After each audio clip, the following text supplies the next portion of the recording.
Alors voici une petite vidéo pour le cours battle de ce nouveau NBA Live 19. Donc le cours battle c'est la nouveauté on va dire de NBA Live.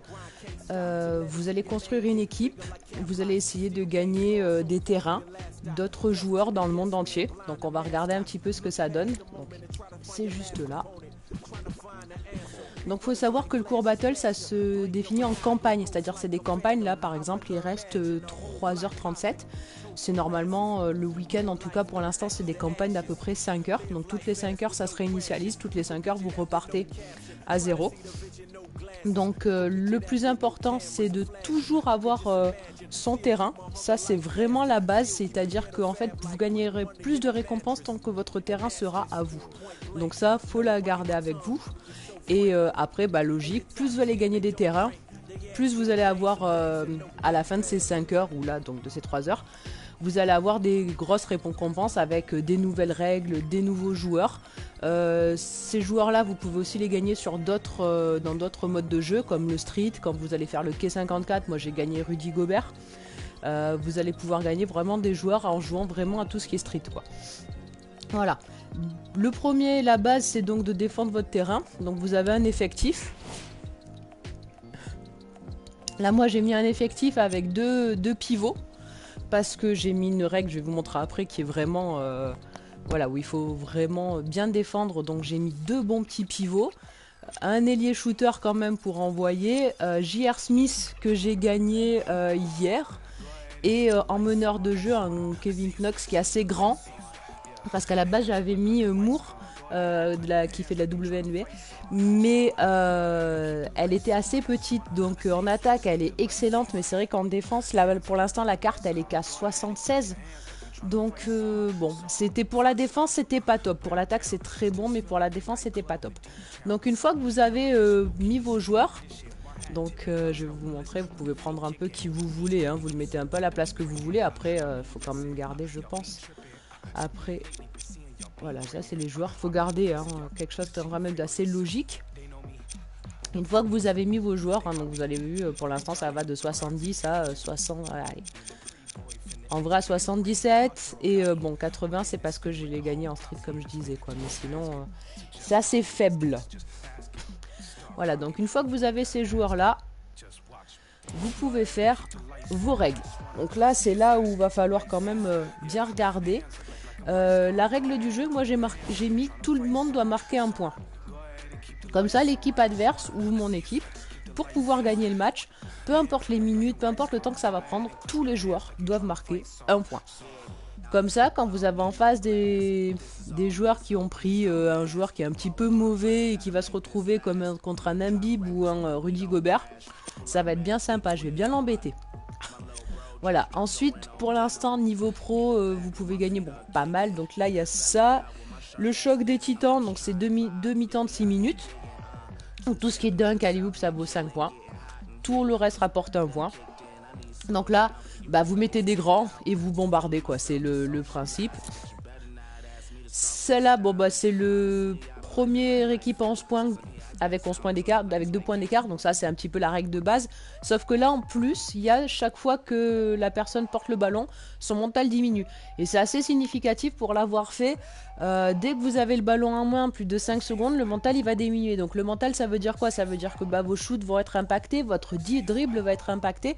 Enfin bon bref, va falloir jouer tranquille quand vous avez le ballon avec ce mode là. Ça c'est sympa, ça va vite. Alors que celui-là, c'est vrai que demi-temps de 6 minutes, déjà, c'est beaucoup plus long. Demi-terrain, possession, shoot rentrée, 11 points. Bon, ça, c'est, voilà, demi-terrain. Chaque fois que vous marquez, vous gardez le ballon. Si jamais vous prenez un rebond, que l'autre équipe rate, vous devez ressortir le ballon. Bon, ça, c'est de la base quand vous jouez en street. Hein. Ça va très très vite. Vous pouvez enchaîner les paniers assez facilement, assez rapidement si vous jouez en mode pro, par exemple. Après un All-Star ou autre, ça commence à être bien coton parce que quand l'équipe adverse elle a la balle et qu'elle vous rentre panier sur panier, c'est bien chaud patate. Mais c'est assez intéressant. Frappe à distance, bon ben, tout ce qui est 3 points. Je l'ai pas encore faite parce que moi j'ai des joueurs, franchement, à 3 points, c'est des chèvres. Donc j'ai même pas encore essayé ce mode de jeu parce que ça sert clairement à rien pour l'instant pour moi. Meilleure attaque, alors c'est la défense, donc ça c'est la première équipe à 50 points, alors ça a l'air énorme 50 points, mais en vrai quand vous voyez que contre rebond, passe intercepté, ça vaut 5 points chacun, les rebonds ça va assez vite, après tous les shoots ne valent qu'un point, donc c'est quand même ça, pour moi ça met autant de temps que le premier, ça vous mettez 12 minutes facile quoi, donc si vous voulez jouer vite, voilà, après si vous voulez en défense mettre ça, effectivement, vous avez, moi là j'ai 2 pivots, c'est bien sympa comme technique quoi pour embêter vraiment l'adversaire quoi. Match spectaculaire, bon ben tout ce qui est spectaculaire, ça vous rapporte plus de points. Première équipe à 11 points avec 2 points d'écart, la base. Et écartement, alors ça je pensais que ça allait être vraiment un truc, mais en fait pas du tout, c'est au contraire, plus vous vous rapprochez du cercle, plus vous allez mettre des points. Donc les shoots à 3 points, ça vaut qu'un point, les shoots à normaux 2 points, tout ce qui est lay-up 3 points et tout ce qui est dunk 4 points. Ça va, c'est demi-temps de 5 minutes, mais franchement c'est très très intéressant à jouer. Donc là vous choisissez votre défense, moi j'ai marqué celle-là parce que j'ai pris une équipe qui fait que, pour moi je pense que c'est le mieux pour défendre. Vous mettez un handicap pour l'attaquant, alors ça au niveau rookie vous l'aurez pas, c'est dès que vous allez passer au niveau pro, vous allez pouvoir commencer à avoir ça. Donc l'handicap attaquant, c'est l'équipe adverse, vous en avez pas besoin, mais l'équipe adverse elle va devoir avoir quelque chose. Pour l'instant j'ai débloqué celui-là, donc l'équipe attaquant doit avoir au moins 2 joueurs dans le poste principal et ailier shooter. Donc il lui faut 2 ailiers, déjà c'est plus embêtant. Quand vous allez débloquer, mais vraiment en mode après plus au-dessus de pro, donc le All-Star, le Elite, le Icon, vous allez avoir des trucs qui sont bien sympas, comme 2 joueurs avec 75 au moins en passe. Enfin, vous allez vraiment pouvoir commencer à embêter votre voisin. Et ça va commencer à devenir sympa. Ensuite, le plan de jeu, équilibré pour l'instant, moi je laisse de base. Mais voilà, vous pouvez vraiment après changer, mais ça sera vraiment niveau All-Star. Après vous avez quand même, voilà, vous pouvez les débloquer à la boutique, en acheter ou les gagner quand à la fin des 3 heures. Voilà, une équipe de 4 joueurs extérieurs avec un bon pivot, voilà, ça va vraiment être votre style de jeu.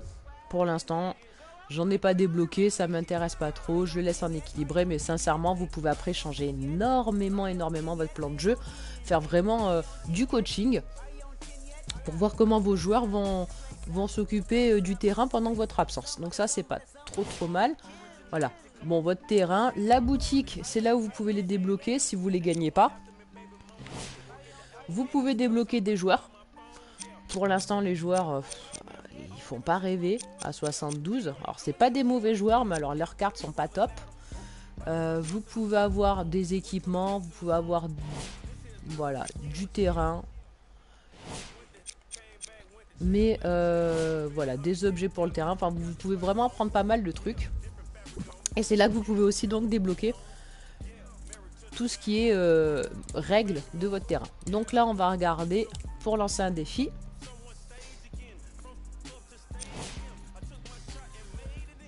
Donc là nous on est ici, on va essayer de regarder un petit peu déjà, est-ce que quelqu'un a attaqué notre... Oui, on a des gens qui ont attaqué notre terrain, donc on va déjà essayer de se défendre. Même si notre terrain est revenu, ils nous l'ont attaqué entre temps, on va un peu se venger, on va aller le chercher. Alors mon équipe par contre d'attaque elle est un tout petit peu modifiée dans le sens où votre joueur que vous jouez en street est obligatoirement dans cette équipe là. Donc là moi à la base elle est AS mais je l'ai mis en meneur parce qu'elle est pas très grande. Donc voilà. En arrière shooter un petit J.R. Smith pour envoyer des patatas. Elena Deledon, et parce que bon c'est un joueur que j'adore donc je la mets dans mon équipe même si elle n'est pas du tout à son poste, c'est pas grave.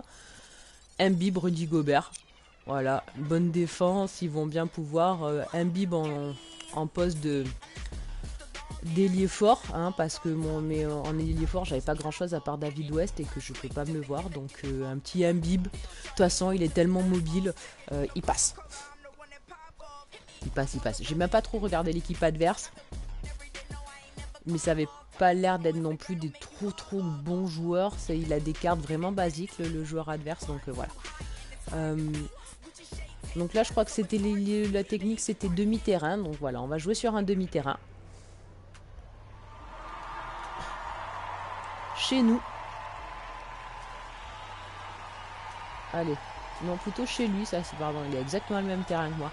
On va jouer chez lui et on va essayer de lui piquer son terrain. Voilà. Première équipe à 11 points avec 2 points d'écart. Tant qu'on marque, on garde la balle et on doit ressortir la ligne des 3 points. La base. Donc là, il commence avec le ballon.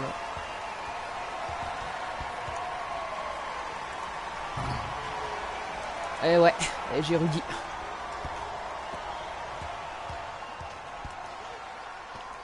Par contre, j'ai pas bien compris le principe de mettre un meneur en pivot parce que là, elle va juste manger quoi. Voilà.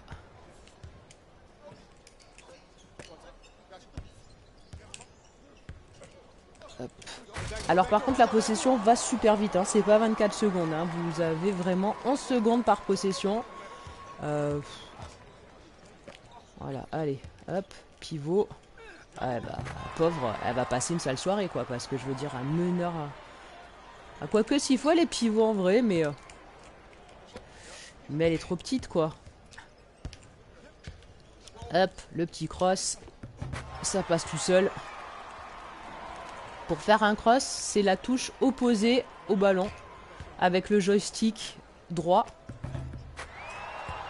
Vous allez dans un sens avec le joystick gauche. Vous partez de l'autre côté avec le joystick droit. Hop, le petit cross. Tac, hop, et on repart.